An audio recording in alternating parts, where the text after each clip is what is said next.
आज है 29 जनवरी 2025। आज भी हम बात करने वाले हैं करंट अफेयर के कुछ महत्वपूर्ण प्रश्न जो आने वाली परीक्षाओं के लिए बहुत ही ज़्यादा महत्वपूर्ण और इम्पोर्टेंट है।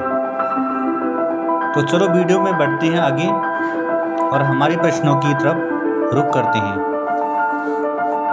प्रश्नों का याद करने का बहुत ही सिंपल तरीका होता है, अपनी कुछ ट्रिक बनाएं और प्रश्न को याद कर लें ताकि पेपर में आसानी से हम उन्हें सॉल्व कर पाएं। तो आज का प्रश्न है, काठमांडू में किस महोत्सव का आयोजन हुआ था? ऑप्शन भी दिए गए इसमें, कला महोत्सव, पश्मीना महोत्सव, सांस्कृतिक महोत्सव, त्योहार महोत्सव। तो ये जो सांस्कृतिक महोत्सव है ये तो कॉमन है, त्योहार महोत्सव भी कॉमन है, कला महोत्सव भी कॉमन है, ये कॉमन जैसे नाम है। तो पश्मीना महोत्सव सबसे अलग है, तो इसका सही उत्तर है पश्मीना महोत्सव। काठमांडू में पहली बार पश्मीना महोत्सव का आयोजन किया गया था, जिसमें नेपाल की हस्तकला को वैश्विक पहचान दिलाने के लिए पश्मीना शॉल और अन्य हस्त निर्मित उत्पाद प्रदर्शित किए गए थे। जो पश्मीना महोत्सव है ये पश्मीना शॉल से इसका संबंध है, ये भी हमें याद करना है।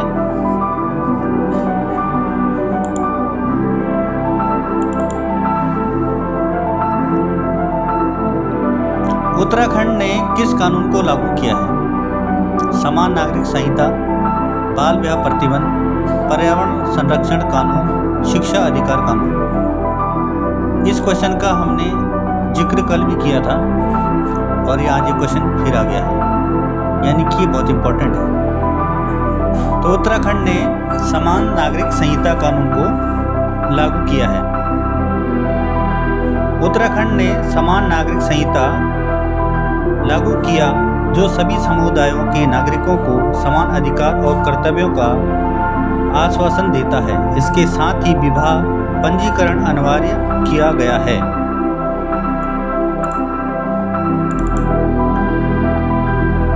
अगला प्रश्न है, भारत किस यूरोपीय कार्यक्रम का पर्यवेक्षक बना है? ऑप्शन भी आपके लिए है, जैसे पहला ऑप्शन है यूरोड्रोन, दूसरा है यूरोपियन डिफेंस पैक्ट, तीसरा है यूरोफाइटर, चौथा है यूरोपियन स्पेस प्रोग्राम। तो इसका जो उत्तर है वो है यूरोड्रोन। भारत ने यूरोड्रोन कार्यक्रम में पर्यवेक्षक के रूप में भागीदारी दर्ज की है, जो यूरोपीय देशों के साथ नई रक्षा साझेदारी की शुरुआत है और इससे भारत को उच्च तकनीकी सैन्य उपकरणों की प्राप्ति होगी। तो इसका उत्तर क्या था? यूरोड्रोन। यानी कि देखो याद करने का तरीका, यूरोप है, यूरोपीय लिखा है, तो उसका पहला जो अक्षर है यूरो है और जो इसका आंसर है वो भी यूरोड्रोन है, Eurodrone.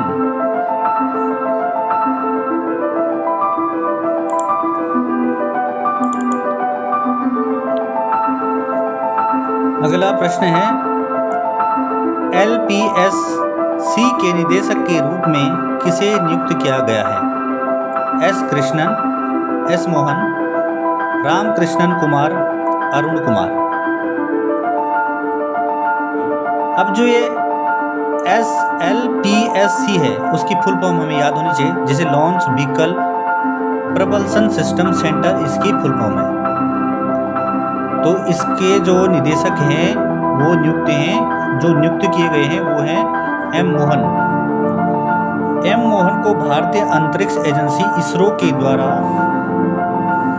LPSC launch vehicle propulsion system centre का निदेशक नियुक्त किया गया है। अब उनका योगदान क्या रहा था? चंद्रयान प्रथम मानव अंतरिक्ष उड़ान में महत्वपूर्ण योगदान रहा था।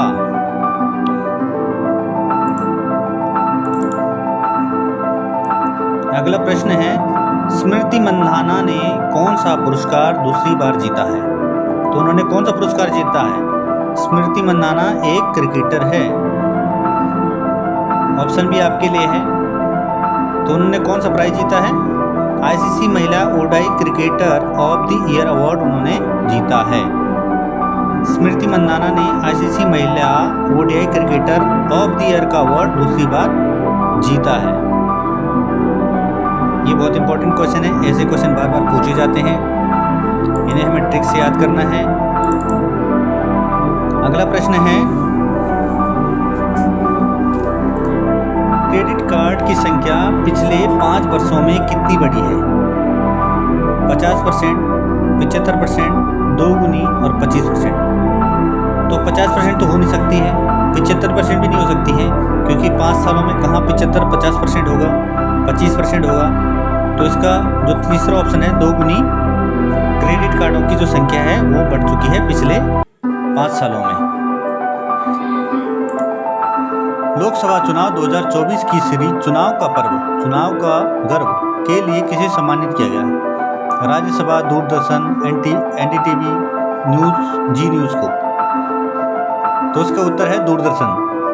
दूरदर्शन को 2024 जो लोकसभा चुनाव हुआ था, चुनाव का पर्व और देश का गर्व, तो ये सम्मान किसको मिला है? दूरदर्शन को मिला है।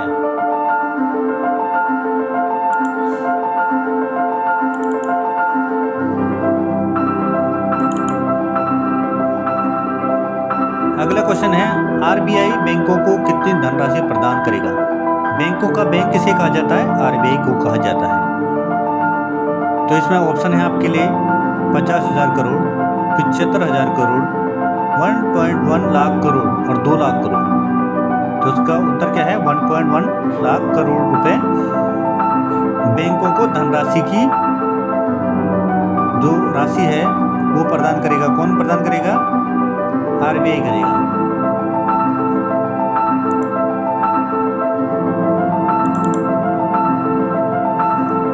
एक और प्रश्न है, हरिवंश शर्मा को किस कारण में पद्मश्री सम्मान दिया गया है? तो किस में दिया गया है? शिक्षा, चिकित्सा, कृषि और कला। तो किस में दिया गया? कृषि के क्षेत्र में उन्हें दिया गया है। उनका एक अद्वितीय योगदान रहा, इसलिए उन्हें पद्मश्री सम्मान दिया गया है। एप्पल मैन ऑफ इंडिया के रूप में उनका योगदान भारतीय कृषि को वैश्विक स्तर पर पहचान दिलाने के लिए महत्वपूर्ण है, इसलिए उन्हें पद्मश्री सम्मान दिया गया है। जितने भी क्वेश्चन मैं कराता हूँ, अपनी कोई ट्रिक बनाएं। हरिवंश शर्मा, तो हरिवंश शर्मा को क्या मिला है? पद्मश्री मिला है। हरिवंश शर्मा, शर्मा तो यानी कि श्री, पद्मश्री मिला है। किस लिए मिला है? कृषि में मिला है। तो ऐसे कुछ ट्रिक बनाएं ताकि आपको एग्जाम में आने में जो भी पेपर होंगे, जो भी क्वेश्चन होंगे, उनमें दिक्कत ना आए और आप आसानी से एक अच्छा स्कोर करें और जिस भी मुकाम पर आपको पहुंचना है वहां तक आप पहुंच जाएं। हमारी वीडियो को लाइक, सब्सक्राइब, शेयर करना न भूलें। अगर आपको हमारी वीडियो पसंद आती है तो देखते रहें, फिर हम कल आपके लिए अपडेट लेकर आएंगे 30 जनवरी 2025 की। तब तक चैनल को सब्सक्राइब करके रख दें ताकि आपके पास नोटिफिकेशन ज़रूर पहुंच जाए। आपका बहुत बहुत धन्यवाद।